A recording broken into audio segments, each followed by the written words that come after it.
Assalamualaikum warahmatullahi wabarakatuh. Hari ini Ibu masuk ke pertemuan keempat. Pertemuan keempat itu kita akan belajar tentang branching atau percabangan. Nah, percabangan itu apa? Kan bisa buka modul Python ya.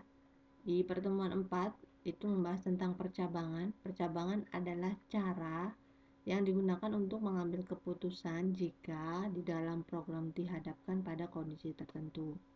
Ya, jumlah kondisinya itu bisa 1, 2, atau bisa bahkan lebih. Percabangan mengevaluasi kondisi atau ekspresi yang hasilnya benar atau salah.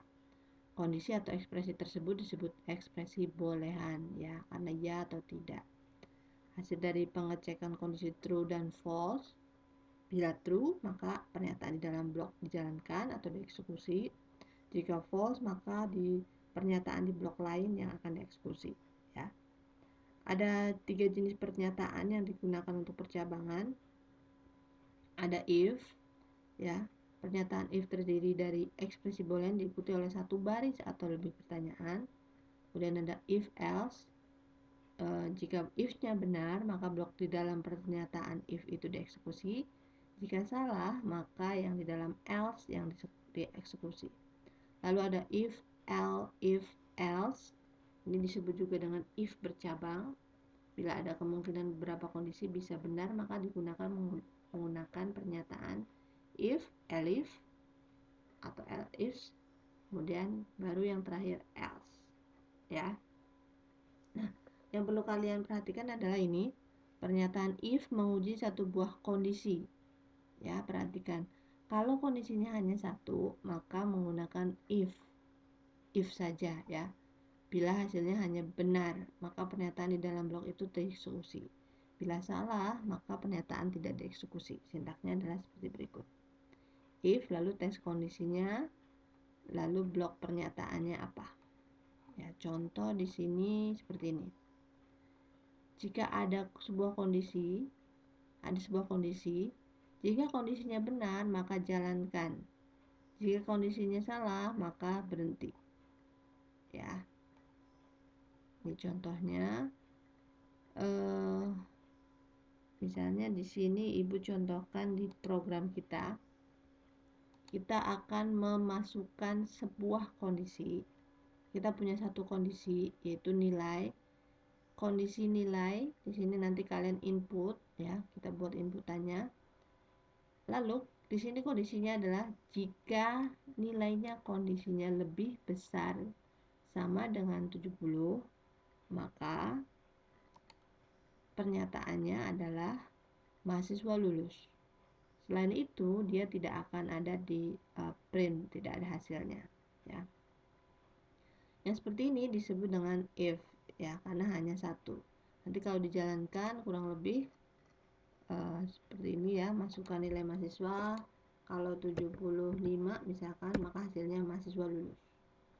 Kalau kita coba jalankan lagi dengan nilai di bawah 70, misalkan 60, maka tidak ada yang dijalankan, ya, karena dia hanya satu kondisi, yaitu adalah pernyataan if untuk menyeleksi satu kondisi. Kemudian selain if, ada if else. If else ini untuk menguji dua kondisi, jika benar dan jika tidak. Jika benar, maka blok pernyataan di dalam if ini dijalankan. Jika salah, maka blok pernyataan di dalam else yang dijalankan, ya.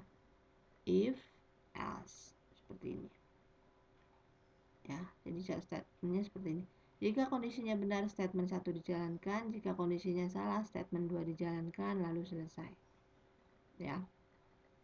Kita punya contoh, misalkan Ibu punya contoh di sini adalah pernyataannya seperti ini. Masukkan sebuah bilangan, nanti kita akan seleksi apakah bilangan ini sama dengan misalkan bisa dibagi 2. Jika iya, maka dia adalah bilangan genap, ya. Kondisinya apakah bilangan tersebut bisa dibagi 2. Berarti ini adalah bilangan genap, pastikan kalau bisa dibagi 2. Jika kondisi ini benar, maka blok pernyataan di dalam if ini yang akan dijalankan. Jika kondisi ini yang salah, kondisi ini tidak benar, misalkan kamu input bilangannya ganjil, maka kondisi berarti di sini tidak benar. Maka kondisi yang dijalankan adalah yang di dalam if, di dalam else, ya. Jadi perbedaannya dengan if, kalau if tadi hanya satu kondisi, kalau if else itu ada dua kondisi.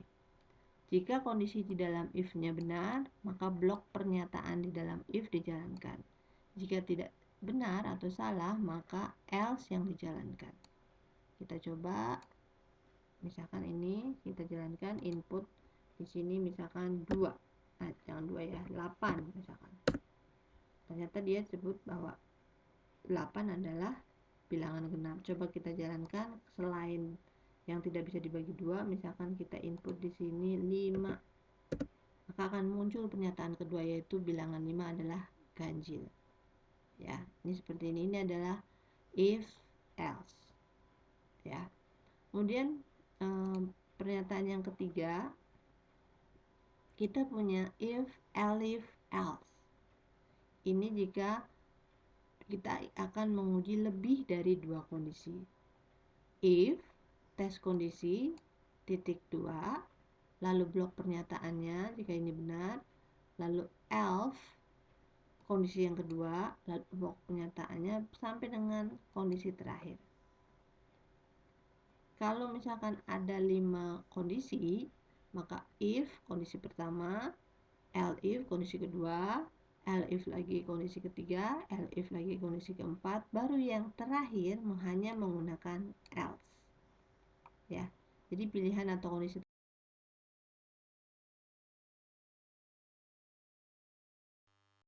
Oke. Contohnya untuk if elif ini adalah misalkan kita punya seperti ini ya, ada nilai UAS, nanti masukkan nilai UASnya, kemudian kondisinya, kondisi pertama jika nilai UASnya lebih dari 80,2 maka print grade A, jika lebih besar dari 70,2 print grade B, jika lebih besar dari 60 print grade C, jika lebih besar dari 40 print grade D, selain ini, selain 40 maka else print grade E, ya. Seperti ini kondisinya, kita coba jalankan. Oke, di sini coba ya, masukkan nilai UAS di sini, misalkan ibu masukkan 65, maka akan muncul grade C seperti ini ya. Ini adalah kondisi elif, ya. Kemudian kondisi elif seperti itu. Akan ada satu kondisi lagi, yaitu kondisi yang disebut dengan nested if, ya. Ini if kita sudah coba. Berikutnya adalah pernyataan untuk percabangan nested if. Nested if itu adalah ada if di dalam if, ya. Contoh di sini nested if-nya adalah misalnya kita mau milih merek baju, menentukan harga baju mulai dari merek dan juga ukurannya. Jadi nanti setiap, misalkan di sini ada mereknya ada 3, merek P Polo, A Alisan, dan S-nya ini adalah Saint Ives, ya. Kemudian di setiap merek ini nanti punya ukurannya, ukuran L, M, S, nanti beda-beda harganya. Maka kondisi seperti ini nanti disebut dengan, bisa selesaikan dengan nested if. Contoh seperti ini ya. Nih, pertama kita akan input merek baju. Misalkan kondisi yang pertama, jika merek bajunya P, maka print merek Polo. Lalu pilih ukurannya, yaitu ukuran input ukurannya. Jika ini masih di dalam merek Polo ya, lihat merek Polo ini statementnya adalah dari sini sampai dengan sini sebelum elif yang nih pasangan ini. Mereknya Polo, kemudian input ukurannya. Jika mereknya Polo ukurannya L, maka harganya 200.000. Jika ukurannya M, 150.000. Selain ini, kalau merek Polo maka isinya adalah 100.000. Ya. Ini baru satu merek. Kemudian kita masuk merek yang kedua. Merek yang kedua blok kondisinya adalah ini. input, merek yang kedua adalah A. Jika inputannya A, maka mereknya alisan. Ukurannya LMS, pilih. Jika ukurannya L, harganya sekian. Jika ukurannya M, harganya sekian. Selain L dan M, maka harganya 95.000. Ya. Kemudian yang terakhir kita punya merek S. Jika kondisinya merek S, maka di dalam S ada penyeleksian kondisi lagi, ada if lagi. Kalau mereknya S, tapi ukurannya apa? Jika ukurannya L, harganya 400.000. Jika M, 350.000. Selain itu, maka 300.000 ini kurang 1 ya nolnya. Selain itu, selain dari PAS ini, else-nya adalah mereknya. Kalau di input yang lain, maka merek baju tidak ada. Kemudian di sini print juga harga bajunya, dipanggil tadi harga bajunya berapa. Ya, kita coba jalankan. Nah, ini sudah muncul. Misalnya kita mau input merek bajunya yang S, huruf besar ya inputnya, maka akan muncul mereknya Saint Ives ya. Kemudian ukurannya apa? Ibu mau pilih ukurannya M, enter. Maka harganya 350.000 ya di sini ya. Selection yang industri-nya seperti ini. Berarti ini adalah nested if ya. Ada if di dalam if. Jika satu kondisi mempunyai kondisi lagi di dalamnya. Oke, itu adalah penyeleksian kondisi untuk if, nested if ya, if else, kemudian if else, dan juga if di dalam if ya. Nanti kalian bisa coba lagi untuk beberapa di dalam modul lebih jelasnya. Misalnya seperti ini, udah ada codingnya, nanti kalian bisa coba. Yang akan ibu jadikan tugas nanti adalah sama seperti yang di tugas 1 di modul Python. Untuk pembahasan branching ya, hanya itu saja. Mungkin ibu ingatkan lagi bahwa di dalam branching ini pengkondisiannya ada yang kita pakai ada if else, if else. Ini kalau untuk kondisinya lebih dari 2. Ini satu kondisi, 2 kondisi, kondisinya lebih dari 2. Yang ini nested if adalah ada kondisi di dalam kondisi ya. Pernyataan atau bentuk umumnya jangan lupa setelah if lalu kondisi ada titik 2 baru statementnya ya. Kalau if else berarti if kondisi titik 2 lalu statementnya atau pernyataannya, kemudian else baru statement. Dan kemudian untuk yang if elif, bentuk umumnya jangan lupa if kondisi titik 2 lalu statement, elif kondisi 2 titik 2 statement, baru kondisi yang terakhirnya misalkan nanti ada 100 kondisi misalkan, maka elifnya nanti ada disesuaikan ya, 100 dikurangi 1 2 berarti ada 8 sekitar 98 elif, baru kondisi yang terakhirnya adalah else ya. Seperti itu. Kemudian untuk nested if penyeleksian kondisiannya seperti ini. Oke, seperti ini. If kondisi 1 statementnya lalu apa.